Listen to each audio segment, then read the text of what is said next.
Brought to you by Moonbeam Multimedia. This is 16 to 1, a podcast about education, teaching, and learning.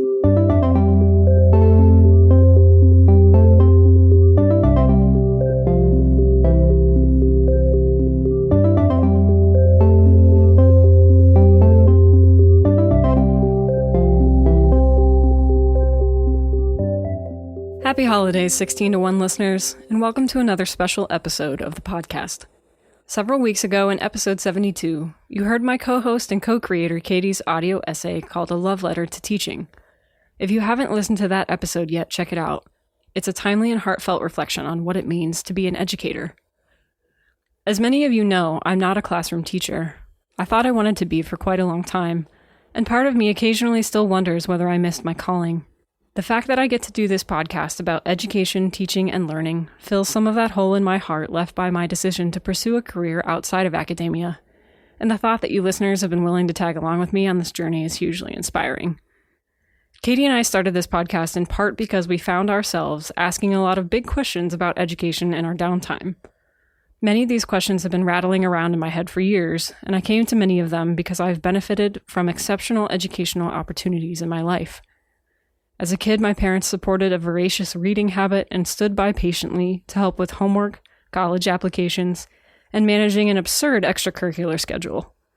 My public school teachers were patient, hardworking, and dedicated to nurturing each and every one of their students' pilgrimages toward growth and success. In college and grad school, the habits of curiosity that I'd been developing and deepening for years helped me navigate some of the most lasting questions of philosophy, mathematics, language, music, physics, and more. Asking difficult questions is a skill. Finding out which questions matter most to you is also a skill. I've been so lucky to be in educational contexts where these skills are recognized as such. Techniques to be practiced, expanded, refined, and forged in the fires of an increasingly interconnected and polarized world.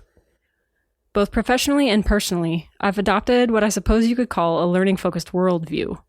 Learning drives me. It gets me out of bed in the morning. We can always learn about everything. We can learn about our jobs and academic interests. We can learn how to be better partners and family members. We can learn to be better citizens and stewards of the environment. We can learn to affect socio-political change. We can learn about our own bodies and how to take better care of them. We can even learn how to be better learners. We have so many opportunities to learn. Public libraries provide vast resources for the edification of a global citizenry. Nonprofits and educational organizations around the world are investing in initiatives that reach underserved communities and introduce more equity in educational opportunity. While most people look at the internet and see the havoc wrought by various social platforms and media engines, and trust me, I also see all of that mess, the internet has also democratized access to humankind's accumulated knowledge. There are so many people out there creating so many deeply compelling and informative videos, courses, books, articles, and podcasts. I listen to so many podcasts. There's an app for every kind of learning. You can learn languages, you can learn to build a business, you can learn about space travel and playing tennis and how to train your dog. There are millions of volunteers dedicating their time to moderating and curating online communities built entirely around learning.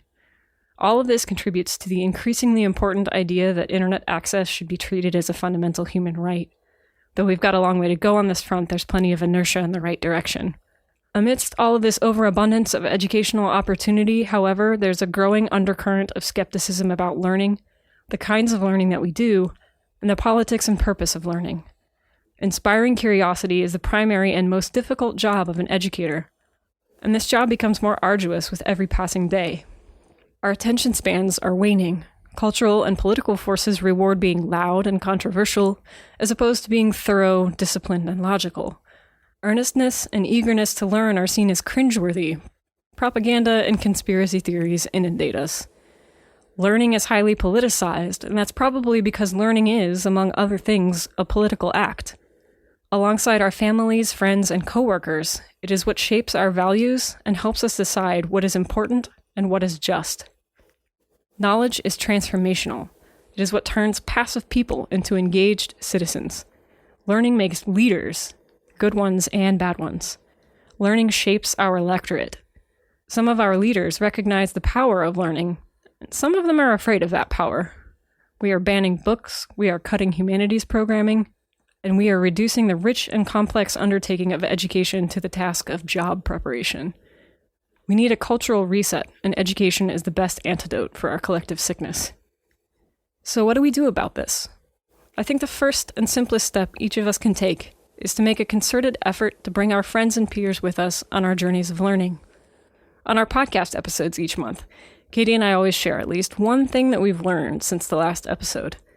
This can make for some random tangents, but sharing about learning is how learning takes hold of our hearts and catches fire. Did you read an interesting article or book? Listen to an interesting podcast? Go to an interesting event? Tell your friends about it. Start book clubs. Write blog posts.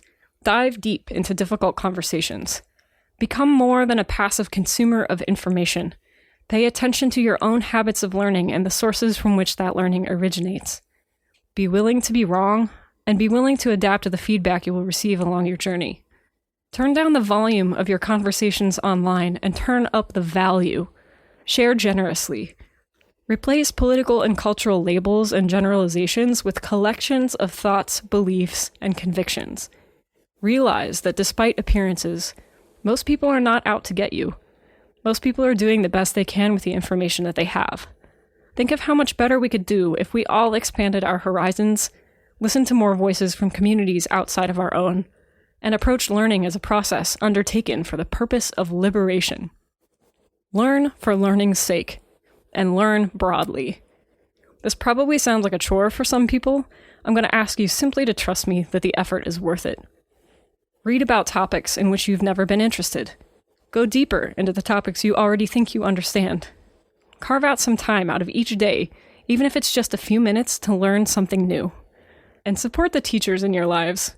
These are the people who have decided that liberation through learning is fundamental to humanity's collective undertakings.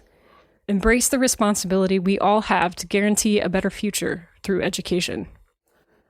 As we head into 2023, 16 to 1 would like to thank each one of you for walking with us on our own path of learning.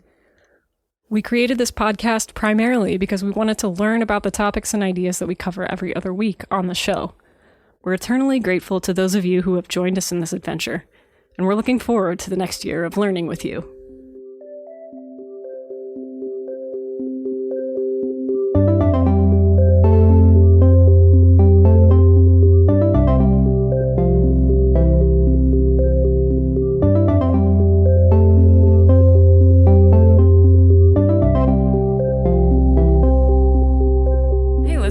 Thanks for supporting 16 to 1. We're trying to grow our audience, so please check us out at 16to1.com, all spelled out, and tell your friends about the show.